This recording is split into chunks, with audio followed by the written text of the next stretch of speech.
AP liquor కేసులో SIT ముందు హాజరవుతున్నారు YCP MP Mithun Reddy. Delhi నుంచి గన్నవరం ఎయిర్పోర్ట్ కు చేరుకున్న ఆయన నేరుగా సిట్ కార్యాలయానికి వెళ్లారు. లిక్కర్ స్కామ్ కేసులో A4 గా ఉన్నారు ఎంపీ మిథున్ రెడ్డి. విచారణకు రావాలని ఇప్పటికే నోటీసులు ఇచ్చారు అధికారులు. హైకోర్టు, సుప్రీంకోర్టులో మిథున్ రెడ్డి ముందస్తు బెయిల్ పిటిషన్లు డిస్మిస్ అయ్యాయి. విచారణ తర్వాత మిథున్ రెడ్డిని సిట్ అరెస్టు చేయనున్నట్లు తెలుస్తోంది.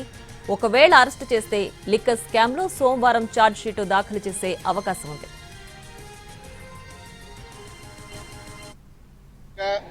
రాజకీయ కక్షలతో పెట్టిన కేసు ఇది నిలబడే కేసు కాదు. ఇప్పుడు ప్రస్తుతానికి అరెస్ట్ చేసి ఏదో అరెస్ట్ చేసి వాళ్ళు ఆనందం పొందొచ్చు, కానీ ఇది నిలబడే కేసు కాదు. ఇది పూర్తిగా ఒక తప్పుడు కేసు.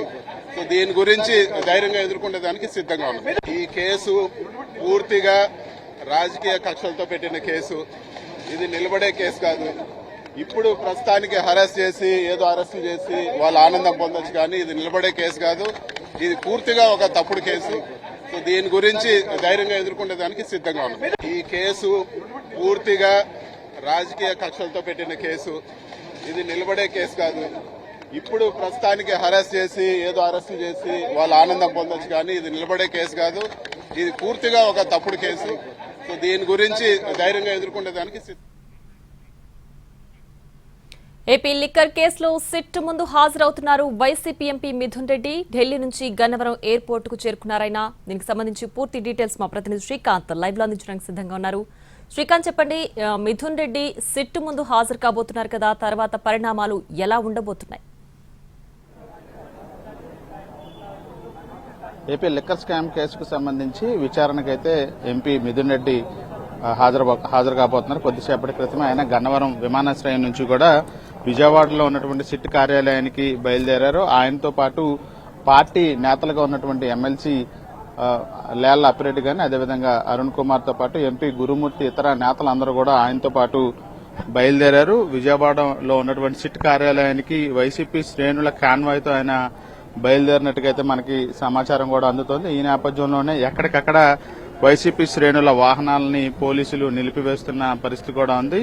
నేరుగా ఆయన సిట్ కార్యాలయానికి వచ్చే విధంగా అయితే పూర్తి స్థాయిలో బందోబస్తును కూడా ఏర్పాటు చేశారు. సిట్ కార్యాలయానికి సంబంధించి రెండు వైపులా కూడా భారీ ఎత్తున ఆ రోడ్డు మొత్తాన్ని కూడా బ్లాక్ చేసి బారికేడ్లను కూడా ఏర్పాటు చేశారు. కేవలం మిథున్ రెడ్డికి సంబంధించిన వాహనాన్ని మాత్రమే లోపలికి అనుమతించడానికి సంబంధించి అన్ని ఏర్పాట్లను కూడా సిట్ అధికారులు మొత్తం సిట్ కార్యాలయ పరిసర ప్రాంతాల్లో అయితే పూర్తి స్థాయిలో వాహనాల రాకపోకలను కూడా నిలిపివేసిన పరిస్థితి కూడా ఉంది. ఆయన గన్నవరం విమానాశ్రయంలో కూడా మిథున్ రెడ్డి లిక్కర్ స్కామ్ కేసుకు సంబంధించి మీడియాతో మాట్లాడారు. కేవలం రాజకీయ కక్షలతో పెట్టిన కేసుగా దీన్ని ఆయన చెప్పడం జరిగింది. ఈ కేసు నిలబడదు విచారణలో కూడా ఆయన చెప్పిన నేపథ్యం. మొదటి నుంచి కూడా ఇది రాజకీయ కక్షతో ఎటువంటి ఆధారాలు లేకుండా తన మీద ప్రభుత్వం కక్షపూరితంగా ఈ కేసు పెట్టిందని కూడా మిథున్ రెడ్డి పదే పదే చెప్తా వస్తా ఉన్నారు. మరోవైపు సిట్ మాత్రం ఈ లిక్కర్ స్కామ్ కేసులో మిథున్ రెడ్డి కీలక పాత్ర పోషించారు. ముడుపుల వసూలు దగ్గర నుంచి పాలసీ నిర్ణయం, మద్యం సరఫరా, డిస్టిలరీలకు మద్యం సరఫరాకి సంబంధించిన ఆర్డర్స్ ఇవన్నీ కూడా ఆయన కేంద్రంగా జరిగింది. ఆయనే కీ రోల్ పోషించారనే విషయంతో పాటుగా ఈ లిక్కర్ స్కామ్ కు సంబంధించి ఎవరైతే ఉన్నారో నిందితుల్లో ఆయన కూడా కీలక పాత్రధారి. అంటే నిర్ణయాలన్నింటిలో కూడా ఆయన కీలక పాత్ర పోషించారు. వేరు బ్రాండ్లు ఏదైతే ఉన్నాయో ఆ బ్రాండ్లన్నిటికీ సంబంధించి కూడా నిర్ణయాలు ఇక్కడ అమ్మకానికి సంబంధించి వాటికి మాత్రమే అనుమతులు ఇవ్వడంలో కూడా మిథున్ రెడ్డి కీలక పాత్ర పోషించారనేది సిట్ చెప్తా వస్తా ఉంది. కేసులో వసూలు చేసిన డబ్బు అయితే ఉందో అందులో కొంత డబ్బు వేరు మార్గాల ద్వారా మిథున్ రెడ్డికి సంబంధించిన సంస్థలకు కూడా మళ్లించారని కూడా ఇప్పటికే గుర్తించినట్టు, ఆ వివరాలను కూడా సేకరించినట్టు, ఆధారాలకు సంబంధించిన విషయాలను కూడా న్యాయస్థానం దృష్టికి కూడా ఇప్పటికే సిట్ అధికారులు కూడా తీసుకెళ్లిన నేపథ్యంలో గతంలో కూడా ఒకసారి మిథున్ రెడ్డికి సిట్ నోటీసులు జారీ చేసింది. ఆ నోటీసుల్లో భాగంగా ఆయన విచారణకి హాజరయ్యారు.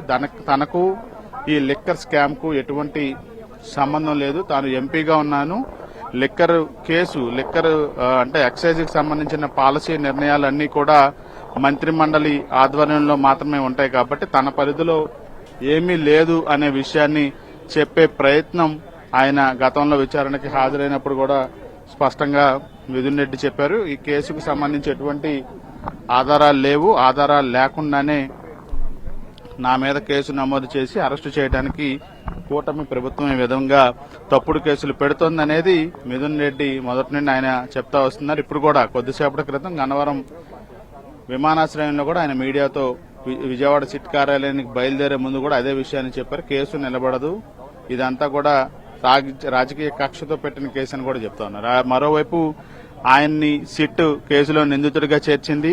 ఆయన కేసులో A4 గా ఉన్నారు. విచారణలో భాగంగా సేకరించిన ఆధారాలతో పాటు కొంతమంది సాక్షులు ఇచ్చిన స్టేట్మెంట్ అంటే అటు డిస్టిలరీస్ యజమానులు గాని మద్యం సరఫరాదారులు గాని ఇచ్చిన స్టేట్మెంట్స్ ఆధారంగా ఆయన్ని కేసులో నిందితుడిగా చేర్చినట్టుగా కూడా సిట్ ఇప్పటికే చెప్తున్న నేపథ్యంలో మొత్తం ఆయన ఈ కేసు ఆయన సెంట్రిక్ గా కూడా కొంత మొత్తం నడిచిన పరిస్థితి కూడా ఉంది. ఈయన మిథున్ రెడ్డిని విచారణకి రావాలని కూడా సిట్ నిన్న నోటీసులు ఇచ్చిన నేపథ్యంలో ఆయన కూడా ఇవాళ విచారణకి రావడానికి సిద్దమయ్యారు. ఆయనకి హైకోర్టులో సుప్రీంకోర్టులో కూడా ఎటువంటి ఊరట దక్కని నేపథ్యంలో ఆయన విచారణకు వస్తున్నారు. విచారణ జరిపిన తర్వాత మిథున్ రెడ్డిని అరెస్ట్ చేయడానికి అయితే సిట్ అన్ని రకాలుగా సిద్దమైందని అయితే మనకు సమాచారం అందుతుంది. ఇప్పటి వరకు 11 మంది అరెస్ట్ అయ్యారు. మిథున్ రెడ్డి అరెస్ట్ జరిగితే అది ఆ అరెస్టుల సంఖ్య 12కి అయితే చేరబోతోంది. ఆ మిథున్ రెడ్డి అరెస్ట్ తర్వాతే ఛార్జ్ షీట్ దాఖలు చేయడానికి కూడా సిట్ సిద్దమైనట్టుగా మనకు తెలుస్తా ఉంది. శ్రీకాంత్, అయితే ఇప్పటికే గన్నవరం ఎయిర్పోర్ట్ కి చేరుకున్నారు కదా మిథున్ రెడ్డి. సిట్ కార్యాలయానికి ఎంతసేపట్లో చేరుకునే అవకాశం ఉంది? విచారణ ఎప్పుడు ఎదుర్కొనే అవకాశం ఉంది? ఆయన 10 నిమిషాల క్రితమే గన్నవరం విమానాశ్రయం నుంచి తన వర్గం నేతలతో కలిసి విజయవాడ బయలుదేరారు. విజయవాడ వచ్చే సమయానికంటే గన్నవరం విమానాశ్రయానికి వచ్చే సమయానికే అటు ఆయన నియోజకవర్గం నుంచి గాని స్థానికంగా ఉన్న వైసీపీ నేతలు గాని గన్నవరం విమానాశ్రయం దగ్గర ఆయన కోసం ఉన్నారు, రెడీగా ఉన్నారు. ఆయన వచ్చిన తర్వాత ఆయనతో పాటు ఆయన కాన్వాయ్తో పాటు వీళ్ళందరూ కూడా బయలుదేరిన నేపథ్యంలో మరికొద్ది సేపట్లో అంటే 10 నిమిషాల లోపే ఆయన సిట్ కార్యాలయానికి చేరుకుంటారు. ఆ తర్వాత కార్యాలయానికి వెళ్లిన వెంటనే ఆయన్ని సిట్ అధికారులు విచారిస్తారు. విచారించిన అనంతరం సాయంత్రం గాని లేదా రాత్రిలోపు ఆయన్ని అరెస్టు చూపించబోతున్నారనేది మనకి అందుతున్న సమాచారం. Right Srikanth, thanks for the updates. పూర్తిగా రాజకీయ కక్షలతో పెట్టిన కేసు, ఇది నిలబడే కేసు కాదు. ఇప్పుడు ప్రస్తుతానికి హరాస్ చేసి ఏదో అరెస్ట్ చేసి వాళ్ళు ఆనందం పొందొచ్చు, కానీ ఇది నిలబడే కేసు కాదు. ఇది పూర్తిగా ఒక తప్పుడు కేసు. సో దీని గురించి ధైర్యంగా ఎదుర్కొనేదానికి సిద్ధంగా ఉంది. ఈ కేసు పూర్తిగా రాజకీయ కక్షలతో పెట్టిన కేసు, ఇది నిలబడే కేసు కాదు. ఇప్పుడు ప్రస్తుతానికి హరాస్ చేసి ఏదో అరెస్ట్ చేసి వాళ్ళు ఆనందం పొందొచ్చు, కానీ ఇది నిలబడే కేసు కాదు. ఇది పూర్తిగా ఒక తప్పుడు కేసు. సో దీని గురించి ధైర్యంగా ఎదుర్కొనేదానికి